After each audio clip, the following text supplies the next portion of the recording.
교인들은 교회 등록하면 신방을 받고 그리고 교패를 문에 붙이는 게 참 중요합니다.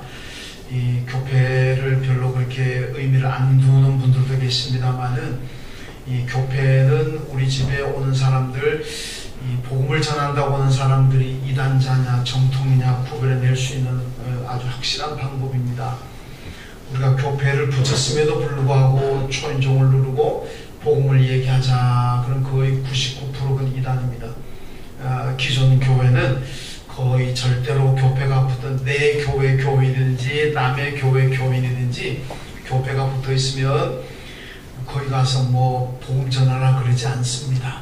그런데 교패를 붙였음에도 불구하고 문을 두드린다거나 초인종을 누르고 예수에 대해서 얘기합시다. 그럼 여러분 100%는 이단이라고 보면 됩니다. 그러니까 자기 집에 교패가 안 붙은 집이 있으면은 빨리 교패를 붙이십시오. 저보고 신방 오라고 하면 가겠습니다. 신방 받을 형편이 안 되면 교패라도 가져가서 붙이십시오. 그러면은 이단을 잘 구별해낼 수가 있습니다.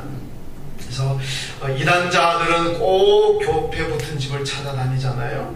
그런데 정통교인들은 교패 붙은 집을 가서 안 합니다. 그런데 어떤 전도자분이 한번 정말 교패 붙은 집에 가서 한번 시험을 해보려고 정말 그 집에 예수가 있는 집인지 한번 보려고 문을 두드려서 초인종을 눌렀습니다. 그랬더니 그 집에 아주머니가 나오셨습니다. 이 집에 예수님이 계십니까? 그랬더니 그 아주머니가 우리 집은 남편은 장로고 저는 권사입니다. 윙 소리 계속 나는데 정집사님 안 계시죠? 좀 올라가 주세요. 예, 방송실 맡은 분이 좀 잘 자리에 계셔야 되는데 첫 번째 집 아주머니가 나오셔가지고 우리 남편은 장로입니다. 나는 권사입니다.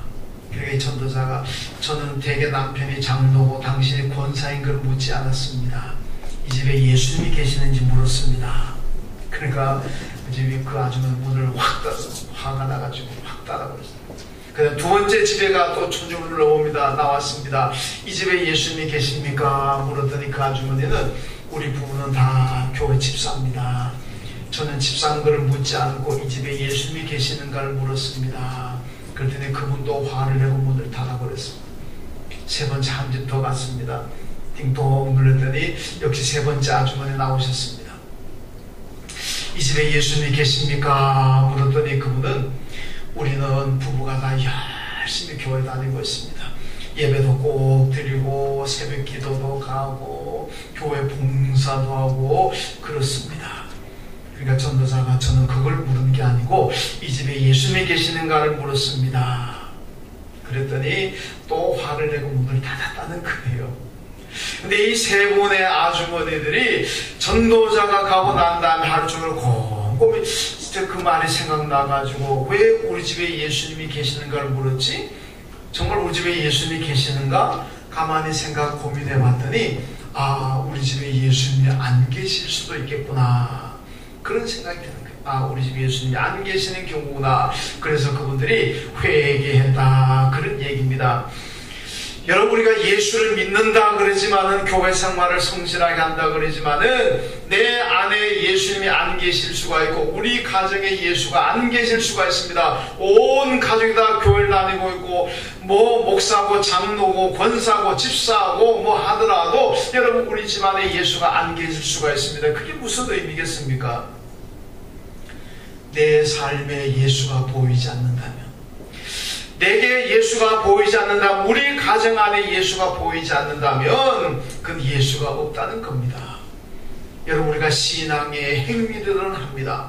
주일날 교회 나오지요. 기도하지요. 전도하자 그러면 전도하지요. 교사로 봉사하지요. 찬양대로 봉사하지요. 이게 다 우리 신앙의 행위 아니겠습니까? 신앙의 행위는 할지라도 여러분 내 안에 내 삶에 예수가 보이지 않는다면 내 생각과 내 비전에 예수가 보이지 않는다면 그것은 예수 없는 삶이라는 겁니다.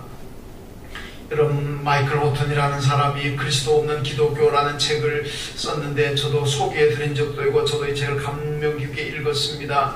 이 마이클 호튼 목사님이요, 그리스도 없는 기독교다. 미국 사회를 보면서 지금의 미국, 지금의 전 세계 흐름이 기독교는 있는데 그리스도가 없다. 그리스도 없는 기독교가 뭡니까? 옛날 사람들 말했잖아요. 안고 없는 찐빵이고 뭐 오아시스 없는 사막이고 뭐 그런 얘기 많이 했잖아요. 여러분, 예수 그리스도가 기독교의 핵심이고 예수 그리스도 우리 신앙의 핵심입니다. 예수가 빠진다면 기독교도 아닙니다. 예수가 빠진다면 신앙도 아닙니다. 그런데 오늘 전 세계적으로 흐름이 그리스도가 없는 기독교다. 교인들이 얼마나 많습니까? 주일날 되면 교회마다 교인이 넘쳐가지고 뭐 주차장이 복잡하고 얼마나 교인들이 많이 뭡니까? 그런데 그들 안에 교인들 가운데도 예수가 없는 교인이 많다는 겁니다. 예수가 없는 교인이 많다. 여러분, 예수가 없는 교인이라면 그건 신앙이 아닙니다. 예수가 없는 기독교라면 그것도 기독교가 아니라는 말씀입니다. 여러분, 우리의 신앙이 예수가 없으면서도 불구하고 나는 예수가 있겠거니 착각하고 살아갈 때가 얼마나 많은지 모릅니다. 여러분, 우리 교회 안에 예수가 보여져야 되고 여러분과 제 삶에 예수가 보여져야 되고, 여러분, 청년들도 있고 일반 연세 드신 분들도 계십니다만 다 나름대로 비전을 가지고 꿈을 가지고 있습니다. 그 비전과 그 꿈 속에 예수가 계셔야 됩니다. 예수가 보여야 돼요. 그래야 예수 있는 신앙인이지, 신앙의 행위들은 하고 있는데 그들의 삶에 그들의 꿈과 비전에 예수가 빠진다면 그건 예수 없는 신앙인이라는 말씀입니다. 예수가 없음에도 불구하고 예수가 있겠거니 생각하고 착각하고 살아가는 사람들이 오늘 많이 있다는 말씀입니다. 여러분은 그 착각 속에 빠지지 마시고 다 그리스도 있는 기독교인, 예수 있는 교인들 되시기를 주님의 이름으로 축원합니다. 자, 이 얘기는요, 오늘 본문의 얘기입니다. 멀리 가는 게 본문의 얘기. 오늘 본문을 보면 예수님께서 12살 때에 그 엄마 아버지인 마리아와 요셉이 예수님과 함께 예루살렘 성전의 유월절을 지키러 갔습니다. 유월절은 일주일간 계속이 되는데 이 유월절 지나고 난 다음에 이제 집으로 돌아옵니다. 돌아오는데 이 부모들은요, 예수가 있겠거니 생각했습니다. 그런데 하루길을 와서 보니까 예수가 없네. 예수를 잃어버렸습니다. 그래서 다시 돌아가는데 오는 길은 하루길 왔습니다만 돌아갈 때는 3일이 걸렸다 그랬습니다. 왜? 하루에 왔던 길인데 왜 3일을 걸려서 돌아가겠습니까? 가면서 이 사람 붙들고 물어보고 이 동네도 가서 찾아보고 저 동네도 가서 찾아보고 이러니까 시간이 더 많이 걸리잖아요. 3일이 걸려서 예루살렘의 성전에 와봤더니 거기에 12살 난 예수님이 유대 율법학자들과 앉아서 토론하더라는 얘기입니다.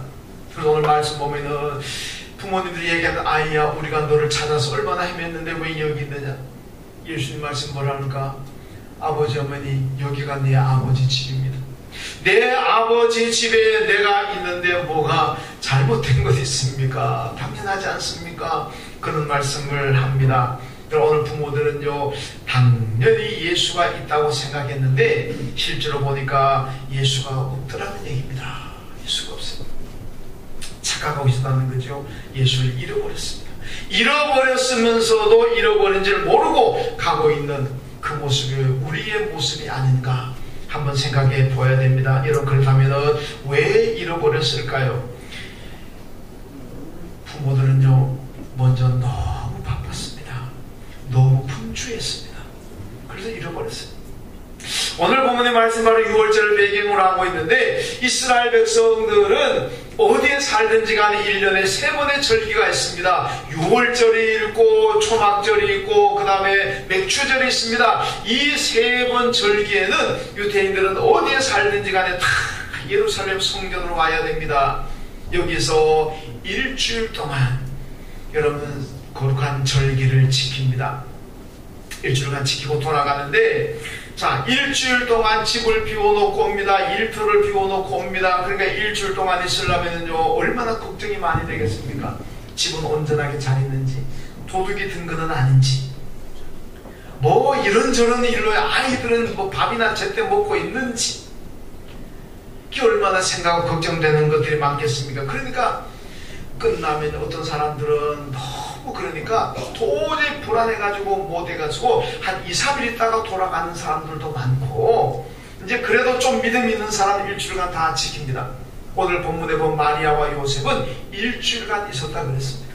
남들은 2, 3일 만에 돌아가는데 일주일 있다는 건 대단히 믿음도 좋은 거지만 한편으로는 얼마나 걱정, 근심이 많겠습니까? 집에 대한 걱정, 뭐 가족에 대한 걱정, 일터에 대한 걱정.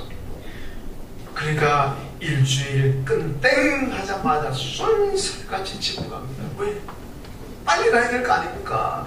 여러분, 나사렛, 그 예루살렘에서 나사렛까지는요 140km, 우리 한 서울에서 대전 정도 거리가 됩니다. 자동차로 갈 것 같으면 금방 가지만 그 옛날에 걸어서 갑니다. 이 걸어서 가다 보면요 하루에 가지 못합니다. 빨리 가도 이틀은 걸려야 됩니다.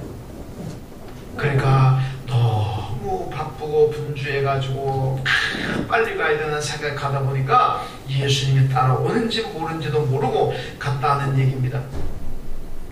여러분, 마음의 콩밭에 가 있다 하는 그런 속담이 있잖아요. 마음의 콩밭에 가서 아무것도 안 됩니다.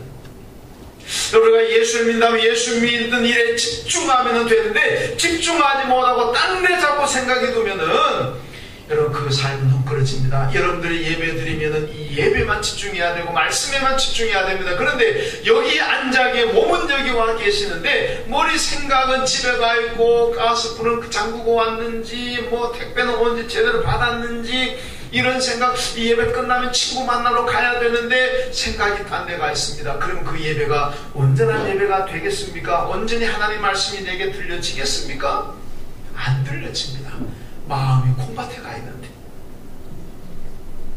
여러분, 가룟 유다가 예수님의 제자가 되었습니다만 그의 마음은 콩밭에 가 있었습니다. 예수님의 제자로서 하늘나라 구원에 대해서 집중하는 것이 아니라 어떻게 하든 예수의 능력을 이용해가지고 나라 독립을 쟁취해야 되고 자기의 소망을 이루어내겠다고 하는 이런 생각을 가지고 있습니다. 그러니까 예수를 따라다니면서도 그의 마음은 콩밭에 가 있습니다. 그러니까 예수의 말씀이 그에게 들어보지는 않습니다. 진리를 말해도, 영생을 말해도 그의 머리에는 들어오지 않습니다. 왜? 마음이 콩밭에 가 있는데. 그러니까 결국 예수를 배신하고 예수를 팔아버리고 그 인생도 불행하게 끝나지 않았습니까? 여러분, 우리가 다 바쁘고 분주하게 살지만은 신앙생활에 분주하고 바쁘다 보면요 예배를 온전히 드릴 수가 없습니다. 온전한 봉사를 할 수가 없다는 얘기입니다. 여러분, 구약 성경은요 이스라엘 역사책이 2개가 있습니다. 하나는 신명기 역사서고 하나는 역대기 역사서입니다. 신명기 역사서는 여호수아, 사사기, 사무엘 상하, 열왕기 상하, 이 6권을 신명기 역사서라고 합니다. 왜 그러냐? 신명기의 말씀을 표준으로 해서 이스라엘 역사를 해석했기 때문에 신명기 역사라 그럽니다. 그리고 또 하나는 역대기 역사입니다. 에스라, 느헤미야, 역대기, 상하서, 이 4권이 역대기 역사서인데, 언제 이 역사서가 나왔느냐? 앞에 신명기 역사서는 이스라엘의 유다가 망하기 전에 기원전 한 700년경에 나왔습니다. 그런데 역대기 역사서는 그보다 한 300~400년 후에 이스라엘 백성의 바벨론 포로에서 돌아오고 난 다음에 그때 역대기 역사가들이 기존에 나와있던 신명기 역사서를 기준으로 해서 그것을 참고로 해가지고 이스라엘 역사를 다시 해석을 합니다. 이게 역사 재해석이죠. 이 역대기. 그러니까 여러분, 신명기 역사서하고 역대기 역사서하고 보면요 내용이 거의 다 똑같습니다. 비슷합니다. 여기 있던 거 여기 나오고 여기 있던 거 여기 나오고 반복이 다 되죠. 그러면서도 조금 차이가 있습니다. 그 차이를 다 말씀드릴 수는 없고, 오늘 본문과 관계되는 거 보면요 신명기 역사서인 열왕기상 5장 3절에 보면요 다윗이 하나님의 성전을 건축하지 못했는데, 왜 성전을 건축하지 못했느냐? 그 이유를 이렇게 얘기합니다. 다윗은 전쟁을 너무 많이 하다 보니까 바빠서 분주해서 예루살렘 성전을 건축 못했다, 이렇게 나옵니다. 여러분, 다윗 같은 신실하고 믿음이 좋은 왕이 바빠가지고 분주해서 성전을 건축 못했다? 이거 납득이 되겠습니까? 아니 그냥 신앙도 없는 사람 같으면야 뭐까지 얼마든지 이해가 되지. 그렇지만은 이스라엘의 최고의 믿음을 가졌다고 할 수 있는 다윗이 바빠서 분주해서 성전을 건축 못했다. 이건 이유가 안 됩니다. 이건 충격적이 아니겠습니까? 그러니까 300~400년 후에 나왔던 역대기 역사관은 그걸 바꿔버립니다. 어떻게 바꾸느냐? 역대상 22장 8절에 보니까 다윗은 하나님께서 다윗에게 너는 전쟁을 많이 해가지고 피를 많이 흘렸기 때문에 성전을 건축하지 말아라 이렇게 바뀌어졌습니다. 물론 어느 게 진짜인지는 하나님이 아시겠지만은 여러분 역대기 기자가 왜 그렇게 바꿨겠습니까? 이 메시지를 그게 왜 바뀐 게 아니라 메시지를 잘 들어야 됩니다. 여러분 왕이든 백성이든 바빠서 분주해서 하나님의 중요한 일을 못한다. 이건 말이 안 된다는 얘기입니다. 그런 거 하지 말아요. 왜 그러냐? 하나님의 일에 우선을 안 두니까 바빠서 못하는 거지. 하나님의 일에 우선을 두는 사람 같으면은 먼저 하나님을 할 거 아닙니까? 그래서 다윗 왕이 그 믿음이 좋은 사람이 바빠서 성전 건축을 못했다. 이유가 안 됩니다. 그래서 역대기서 오게 되면 내용을 좀 바꾸었습니다. 여러분 우리가 바빠서 신앙생활 잘 못하고 바빠서 봉사 잘 못하고 이건 하나님 앞에 이유가 안 된다는 겁니다. 여러분 잘 기억하셔서 성도들이 보면요 평일에는 조용하다가 주일날만 되면 분주하는 경우가 있습니다. 그래서 주일날도 예배를 못 드리고 주일날 교회 오더라도 그냥 예배가 끝나면 그냥 쏜살같이 가버리고 그냥 인사할 결 없이 그냥 가버리고 뭐가 그래 바쁜지. 여러분 사실 그렇게 빨리 가도 집에 가도 별로 할 일 없는 경우가 많잖아요. 그렇게 쏜살같이 가가지고 그냥 텔레프로고 누워있고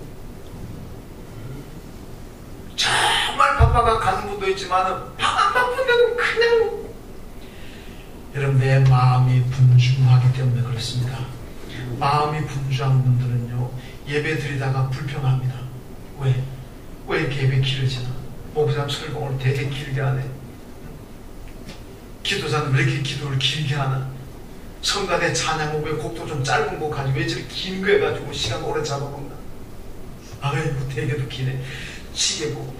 여러분 마음이 분주한 사람들은요 이게 교회 나서 예배 드려도 불편합니다. 왜 예배가 이렇게 긴 거야? 아이고 짧은 교회 가야 되겠다. 여러분 인도네시아 갔더니요 예배요 3시간 4시간 드려. 아마 한국에서 예배 3시간 4시간 교회 나면 다 갈 것 같아. 아무도 안 남을 것 같아. 그래도 3시간 4시간 예배도 잘 드리더라고요. 왜 그렇습니까? 마음이 콩밭에 가 있기 때문에 그래요. 마음이 콩밭에 가 있으니까 1시간 드리는 예배조차도 그냥 막 바쁘고 빨리 가야 되겠다는 생각. 여러분들 아십니까? 여러분이 주일날 기도하지 않기 때문에 그렇습니다. 주일날 온전하게 예배 드리려면요 여러분 월요일부터 기도 시작합시다. 매일매일 월요일부터 하나님 이번 주일날도 온전하게 드릴 수 있도록 내 삶을 하나님께서 주장해 주십시오. 바쁜 일 생기지 않게 하시고 분주한 일 생기지 않게 하시고 내가 꼭 가야 될 일 생기지 않게 해주시고 내 형편을 하나님께서 주장해 주십시오. 이렇게 기도하셔야 되는 거예요. 월요일부터 계속 주일을 온전하게 지키도록 기도하는 사람은 주일날 옵니다. 그런데 기도도 안 하고 싹 잊어먹고 있다가 보면 주일 아침에 교회 올라가면 누가 전화가 만나서는 주일 내 무슨 일 생기고 이 일 생기고 저 일 생기고 그런 거 못 오잖아요. 그러니까 온전하게 예배드리는 주일날 위해서 많이 기도해야 됩니다. 여러분 기도가 없으면 사탄이 역사합니다. 여러분 기도하면 성령이 역사하기 때문에 온전하게 주일을 잘 성수할 수가 있습니다. 여러분 주일날 예배를 위해서 기도하시고 주일날 봉사를 위해서 기도하십시오. 하나님께서 우리의 삶을 주장하실 때에 주일날 와서 온전하게 여러분 드릴 수가 있습니다. 기도 없이 나오게 되면 분주해가지고 몸도 분주하고 마음도 분주해서 그냥 빨리 가야 된다는 생각만 하니까 이 말도 안 들리고 저 말도 안 들리고 그렇게 되는 겁니다. 여러분 이번 수련의 주제가 이사야 41장 10절 말씀 나오는 내가 너를 도와주리라 하는 말씀으로 주제를 정했습니다. 여러분 기도하면 하나님께서 도와주실 줄로 믿습니다. 기도하지 않으면 하나님이 도와주지 않기 때문에 우리 신앙생활이 분주하고 바빠가지고 이리 꼬이고 저리 꼬이고 하게 된다는 말씀입니다. 예수님 뭐라 그럽니까? 너희는 먼저 그의 나라와 그의 의를 구하라. 그리하면 이 모든 것을 너희에게 도와주리라. 여러분, 먼저 하나님을 온전히 섬기시고 먼저 하나님 말씀에 순종해 주시고, 그러면 다른 것들은 우리 하나님 다 채우실 줄로 믿습니다. 먼저 다른 것 하려고 그러니까, 먼저 다른 것 하려고 그러니까 이게 다 틀어지는 거예요. 옷을 입을 때 수백만 원, 수천만 원짜리 옷을 샀다고 하더라도 첫 단추가 잘못 끼어지게 되면 그건 맵시가 납니까? 아니잖아요. 첫 단추가 잘 끼어지면 자연적으로 맵시가 납니다. 먼저 믿음 온전히 하십시오. 그러면 다른 일이 다 잘 될 줄로 믿습니다. 그 다음에 또 하나는 이 요셉과 마리아는요, 예수님보다 앞섰기 때문에 예수를 잃어버렸습니다. 여러분, 광야 40년 이스라엘에서 출애굽하는 과정 보면요, 그들이 행진할 때 항상 맨 앞에 선 것이 있습니다. 그게 뭡니까?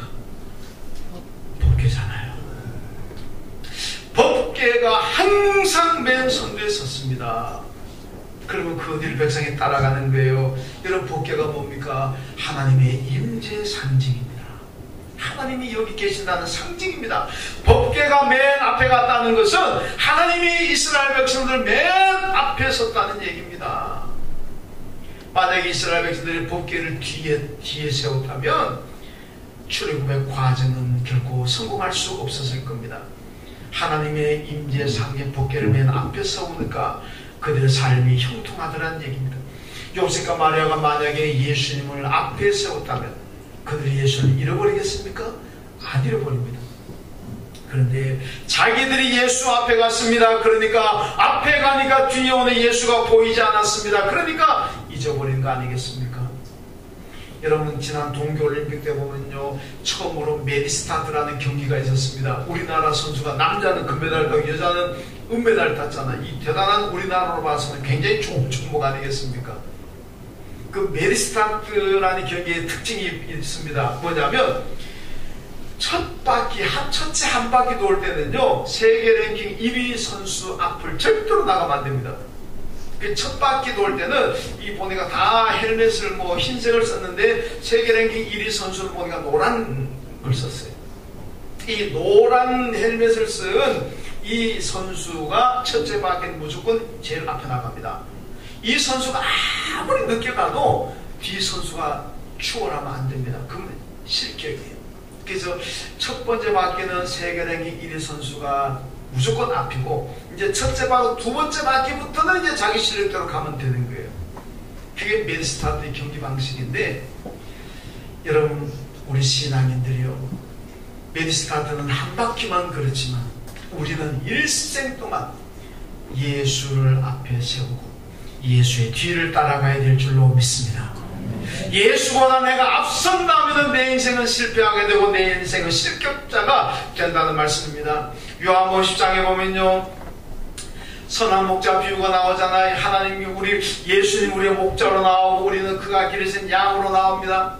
여러분, 양이 살 수 있는 길이 뭡니까? 목자를 따라가야만 양은 살 수가 있습니다. 모든 동물들 가운데 다 지대로 지 혼자 다 살아갑니다. 그런데 양은 지 혼자 못 삽니다. 목자가 있어야 돼요. 왜? 너무나 어리석어서, 너무 바보 같아가지고. 여러분, 양들은요, 먹는 것도 배가 터지는 줄 모르고 이 목자들이 제지 아니하면 배 터져 죽습니다. 물도 마찬가지고, 제 친구들끼리 서로서로 어울려 놀면서도요, 막 위에 그냥 올라타고 야단납니다. 밑에 있는 양들은 죽으면서도요, 끽소리 안 합니다. 그냥 죽어요. 여러분, 그 동네에서요, 양을 잡으면 동네 사람 아무도 모릅니다. 왜? 양은 죽으면서도 끽소리 안 하고 죽어요. 그러니까 양은 옆집에서 양을 잡아도 모릅니다. 근데 염소는 잡으면 온 동네가 다 압니다. 왜? 죽으면서 온 고래보라고 구함치니까 온 동네가 염소 잡는 건 아는데 양 잡는 건 옆집도 몰라요. 왜? 양은 끽소리 안 하고 죽거든요. 여러분, 아프리카의 산양의 스프링 복스라는 양은 있는데 이 양들은요, 떼를 지어 다니다가 앞에서 양이 달리잖아요. 다 달리는 거예요. 근데 낭떠러지가 나옵니다. 그럼 스톱해야 될 거 아닙니까? 스톱은 그냥 달 그냥. 그 어떻게 낭떠러지 다 떨어져. 그냥 몰살은 수백 마리가 몰살하는 거예요. 이게 양입니다. 아니 가다가 낭떠러지 나오는데 왜 떨어집니까? 거기를 스톱해야지. 양은요 같은 길을 못 찾아옵니다. 한 몇백 미터 앞에 또 못 봅니다. 이 눈이 근시한 아주 가까운 것만 봅니다. 그러니까 목자 없이는 못 삽니다. 죽어요. 근데 성경이 우리를 양이라 그랬잖아요. 우리가 뭐 대단히 똑똑한 거 보이고 뭐 위대한 인물로 뭐 위대하다 그러지만은 하나님께서 보실 때는 양하고 똑같은 겁니다. 왜? 우리 힘으로 못할 수 없어요. 하나님이 아니면 예수 그리스도가 우리 위해 십자가 죽지 않았다면 우리는 구원받을 수도 없고 죄 문제를 해결할 수도 없습니다.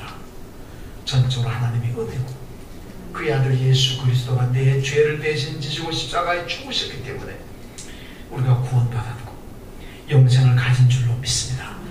그러니까 하나님 앞에서 똑똑한 척 하지 마세요. 하나님 보실 때는 양처럼 미련하고 우둔한 게 우리라는 겁니다. 그래서 목자인 예수가 있어야만 되는 거예요. 목자 없이는 아무것도 안 된다는 겁니다. 그래서 하나님께서 예수 그리스도를 우리의 목자로 세상에 보내주셨습니다.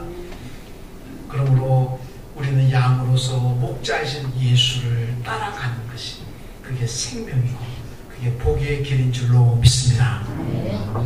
예수보다 앞서지 말라는 것이 무슨 뜻입니까? 여러분 기도보다 앞서지 말라는 얘기입니다. 무엇을 하는지 기도부터 하고 시작해야지 기도하지 않고 시작하는 것은 예수보다 앞서는 겁니다. 하나님보다 앞서는 거예요. 이거는 실패합니다. 여러분 여호수아가 가나안 땅 들어갔는데요 기브온 사람들이 아주 빨리 선거처럼 위장해가지고 오잖아요. 옷도 다 떨어진 거, 빵은 곰팡이 난 거, 이 가죽 부대, 포도는 가죽 부대는 다 헤어진 거, 그 신발은 다 떨어진 거, 일부러 이런 거 신고 와가지고 여호수아에게 우리가 저 멀리서 왔는데 지금 출발한 지 몇 달 되었습니다. 우리 이스라엘과 우리 한친합시다. 전쟁하지 말고 평화롭게 지냅시다. 여호수아가 딱 보니까 몰골을 보니까 정말 멀리서 온 것 같거든요. 그러니까 덥석 평화조약을 맺어버렸습니다. 그런데 맺고 나니까 바로 거기 사는 사람들이거든요. 이 사람들하고 평화조약을 맺는 바람에 나중에 이스라엘 백성들이 가나안에서 두고 올무가 되었습니다. 그 사람들은 괴로움을 당합니다. 왜 이렇게 되었습니까? 성경이 뭐라고 하는지 압니까? 여호수아가 하나님께 묻지 않았더라 그럽니다. 하나님께 기도했더라면 평화조약을 맺기 전에 기도했더라면 하나님께서 가르쳐 주실 터인데 그런 평화조약 안 맺고 이스라엘이 올무가 되지 않았을 터인데 하나님께 기도하지 않고 덥석게 평화조약 맺고 난 다음 보니까 그 땅 사람인 거예요. 되돌릴 수도 없고 그래서 고생했잖아요. 기도보다 앞섰기 때문에 한 낭패성이 사건입니다. 여러분 모세가 이스라엘 백성들이 끌고 홍해바다 왔습니다. 홍해바다 왔는데 보니까 앞에는 홍해바다고 뒤에는 애국 군대가 추격해 오고 있습니다. 옆으로 도망하려고 보니까 큰 산이 가로놓여 있습니다. 앞으로도 못 가고 옆으로도 못 가고 뒤로도 못 가고 죽는 일만 남았습니다. 그때 모세가 뭐합니까? 하나님께 기도하잖아요. 하나님께 기도했더니 아무도 생각하지 못하고 상상하지도 못하는 방법입니다. 홍해 바다가 갈라지리라고 누가 감히 상상했겠습니까? 기도하니까 하나님께서 홍해 바다 갈라가지고 안전하게 건너게 하셨습니다. 여러분 사무엘상 28장에 보면 다윗이 사울의 추격이 계속되니까 이스라엘에 도저히 있지 못해가지고 블레셋으로 요즘 말하면 정치적인 망명을 합니다. 블레셋으로 망명해 갑니다. 블레셋의 아기스 왕이 다윗이 망명해 온 다윗을 만나보니까 이제 자기의 충성할 것 같아가지고 다윗과 그의 부하들을 위해서 땅을 주고 집을 주고 안에 성읍을 주고 너희 여기 정착해 살아라 그랬습니다. 그 얼마나 좋습니까? 근데 얼마 후에 이 아기스 왕이 블레셋이 이스라엘을 침략하려고 전쟁을 이제 하려고 합니다. 그때 아기스가 다윗을 불러가지고 야 다윗아 내가 너 조국인 이스라엘을 치겠다. 너도 같이 전쟁에 가자. 야, 이런 다윗 입장에서는 이게 얼마나 위기입니까? 거기서 만약에 나는 전쟁에 안 갑니다 그러면 그게 망명이 위선이잖아요. 가짜 망명이 되면 죽습니다. 그렇다고 전쟁에 나가서 자기 동족인 이스라엘과 전쟁을 해보세요. 천하의 역적이 됩니다. 그건 다윗은 그것으로 끝나는 거예요. 이러지도 못하고 저러지도 못합니다. 그 순간 다윗이 얼마나 기도하겠습니까? 기도합니다. 하나님께서 그 정말 절체절명의 위기 상황을 하나님이 어떻게 해결하신지 아십니까? 아기스의 부하들을 움직였습니다. 아기스의 부하 장군들이 자기들의 임금인 아기스에게 간청하고 있습니다. 임금이 안 됩니다. 저 다윗을 무엇을 보고 우리가 같이 전쟁에 나갑니까? 전쟁에 나가고 우리 뒤에서 우리 뒤통수 친다면, 뒤에서 우리 공격한다면 우리는 전쟁 다 망합니다. 절대로 저자를 데려가면 안 됩니다. 아기스는 데려가려고 그러고 아기스의 부하 장군들은 절대로 안 됩니다. 그리고 결국은 아기스가 부하들의 간청을 받아들여가지고 다윗에게 얘기합니다. 다윗아, 나는 너를 믿기 때문에 너와 함께 전쟁에 나가고 싶지만은 내 부하들이 너를 신뢰하지 못하는구나. 그러니까 너는 네 부하들 데리고 돌아가라. 다윗이 이때 연기가 나옵니다. 임금님 어떻게 그럴 수가 있습니까? 내 충성을 이렇게 의심하다니, 내가 임금님 위해서 이 블레셋을 위해서 내가 화목을 던지려고 그랬는데 어떻게 나를 이렇게 못 믿을 수 있습니까? 너무합니다. 너무합니다. 그러니까 아기스가요 사과합니다. 다윗에게. 미안하다. 내가 대신 미안하다. 돌아가라. 여러분, 다윗이 겉으로는 연기하느라고 막 그랬지만은 여러분 속으로는 그 마음이 어떻겠습니까? 아마 그때 전쟁에 나갔더라면 다윗이 그걸 끝입니다. 이스라엘 왕 택도는 얘기죠. 자기 동족을 전쟁으로 죽였는데 무슨 수로 왕이 되겠습니까?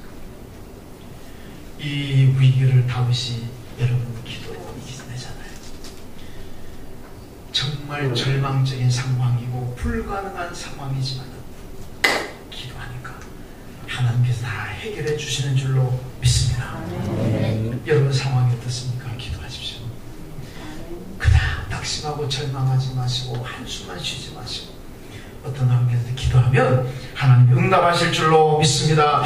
어떻게 기도해야 되겠습니까? 여러분, 링컨의 경우를 잘 보세요. 링컨이 남북전쟁하기 힘들 때 그의 부하들이 링컨에게 얘기합니다. 장군님, 하나님이 우리 편이 되도록 기도합시다. 그럽니다. 그때 링컨이요, 이 사람아 무슨 말을 그렇게 하나? 하나님이 우리 편이 되도록 기도하는 것이 아니라 우리가 하나님 편이 되도록 기도해야 되네. 이제부터 우리는 우리가 하나님 편이 되도록 기도하자. 이게 올바른 기도입니다. 그러니까 링컨이 결국 이기잖아요. 여러분, 우리가 편을 가는다는 건 좋은 건 아닙니다. 세상에서는 편을 가는 건 좋은 거 아닙니다. 우리나라가 지금 갈등하는 건 다 편이 갈라져가지고 이 나라가 얼마나 어렵습니까? 그런데 우리가 영적인 세계로 들어오면요, 하나입니다. 하나님 편이냐 마귀 편이냐 갈라져야 됩니다. 여러분, 항상 기도해야 됩니다. 내가 항상 하나님 편에 서도록 기도해야 될 줄로 믿습니다. 하나님 편에 서는 사람은 하나님의 뜻을 따라갑니다. 하나님 편에 서는 사람은 하나님의 말씀대로 갑니다. 그러니까 그 삶은 흥합니다. 마귀 편에 사는 사람은요, 마귀 따라가다가 이런 망하는 거예요. 이런 다윗 시대의 제사장 보면요, 다윗 시대는 아비아달과 그리고 이 사독이란 두 사람이 제사장인데 다윗의 아들이 왕자난 일어나잖아요. 아도니아와 그 다음에 솔로몬 간에 서로 왕이 되려고 다투잖아요. 그때 보면 이 아비아달 제사장은 누굽니까? 다윗의 아들 아도니아. 예. 다윗의 둘째 아들인데 아비아달 제사장은 아도니아 편에 섰습니다. 그리고 사독 제사장은 솔로몬 편에 섰습니다. 근데 나중에 누가 이깁니까? 솔로몬이 이겨서 왕위에 오르잖아요. 솔로몬이 왕위에 오르고 난 다음에 자기의 반대편에 서던 아비아달 제사장을 제사장직을 박탈시키고 고향으로 추방해버렸습니다. 너는 예루살렘 살 자격이 없다. 가라. 제사장직도 박탈당했습니다. 왜 그렇습니까? 편 잘못 서서 줄 잘못 서서 그렇습니다. 왜 제사장 아비아달이 줄을 잘못 서고 편을 잘못 섰겠습니까? 기도하잖아요. 여러분, 하나님께 기도했다면 하나님 누가 다윗의 후임으로 이스라엘 왕이 되겠습니까? 기도했더라면 하나님께서 가르쳐 줬을 것 아닙니까? 제사장인데. 그런데 기도하지 않으니까 누가 후임인 줄 모르고 엉뚱하게 섰다가 편 잘못 갔다가 결국 그 인생이 망하지 않았습니까? 여러분, 기도가 없었다는 뜻입니다. 기도자는요, 하나님 편에 서게 되는 줄로 믿습니다. 기도하는 사람은 하나님 편에 서서 흥하게 될 것이고, 기도하지 않는 사람은 마귀 편에 서게 됐다가 마귀 편에 섰다가 망하는 거예요. 여러분, 기도하십시오. 그래야 하나님 편에 서게 되는 거예요. 그래야 흥한다는 겁니다. 우리는 오늘 분주한 시대에 살아가고 있습니다. 기도해야 됩니다. 그래야 예수님을 잃어버리지 않습니다. 기도해야 됩니다. 그래야 예수보다 앞서지 않는 거예요. 그럴 때 내 삶이 평안하고 내 삶에 복이 있는 줄로 믿습니다. 기도하심으로 예수보다 앞서지도 마시고 예수도 잃어버리지 마시고 항상 주와 함께 먹고 마시는 삶을 사시길 주님의 이름으로 축원합니다. 하나님 감사합니다. 오늘도 말씀을 통해서 은혜 주심을 감사합니다. 우리 모두가 예수가 내 안에 계시는지, 우리 가정에 있는지 다시 한번 확인하게 하시고, 예수보다 앞서지 않게 하여 주시고, 하나님 예수님 잃어버리지 않게 하시고, 그래서 기도 생활 잘해서 하나님 편에 서서 흥하는 삶을 살게 하여 주옵소서. 예수님의 이름으로 기도하옵나이다. 아멘.